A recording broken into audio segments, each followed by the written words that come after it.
The governor's soldiers took Jesus with them into the praetorium and collected the whole cohort round him. Then they stripped him and made him wear a scarlet cloak, and having twisted some thorns into a crown, they put it on his head and placed a reed in his right hand.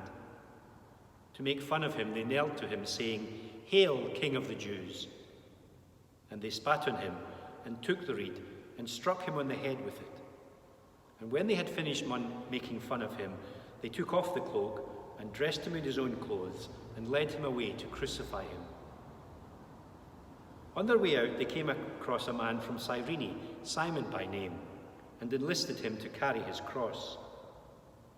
When they had reached a place called Golgotha, that is, the place of the skull, they gave him wine to drink mixed with gall, which he tasted but refused to drink. When they had finished crucifying him, they shared out his clothing by casting lots, and then sat down and stayed there, keeping guard over him. Above his head was placed the charge against him. It read, "This is Jesus, the King of the Jews." At the same time, 2 robbers were crucified with him, one on the right and one on the left. The passers-by jeered at him. They shook their heads and said, "So you would destroy the temple and rebuild it in 3 days? Then save yourself if you are God's son. Come down from the cross."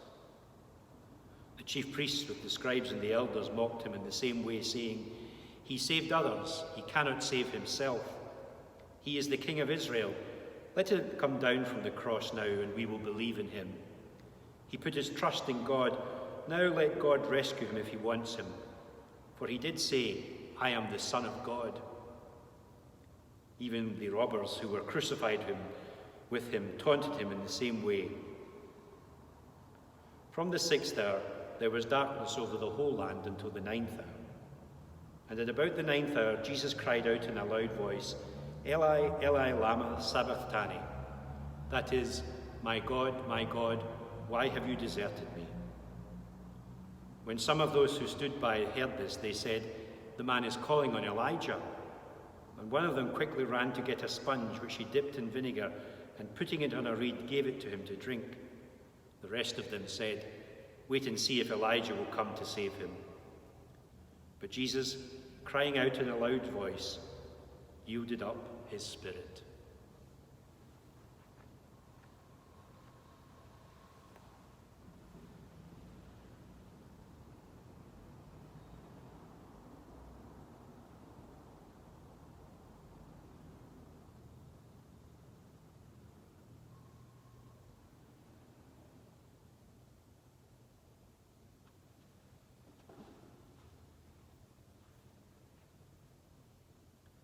At that, the veil of the temple was torn in two from top to bottom.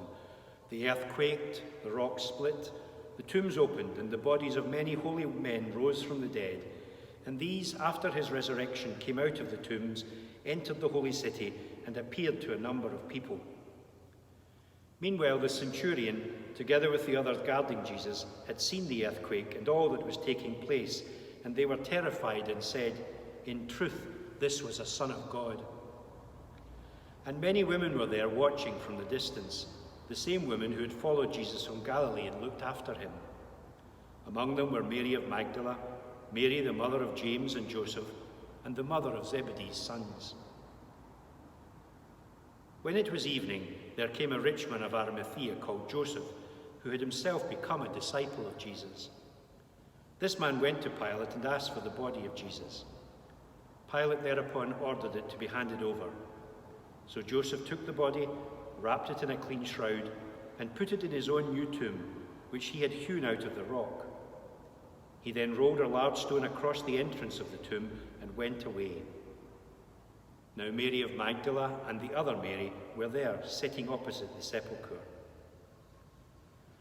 Next day, that is, when preparation day was over, the chief priests and the Pharisees went in the body to Pilate and said to him, "Your Excellency, we recall that this impostor said while he was still alive, 'After 3 days I will rise again.'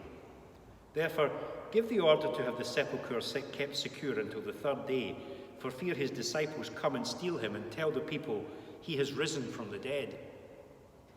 This last piece of fraud would be worse than what went before." Pilate said to them, you may have your guard. Go and make all as secure as you know how." So they went and made the sepulchre secure, putting seals on the stone and mounting a guard.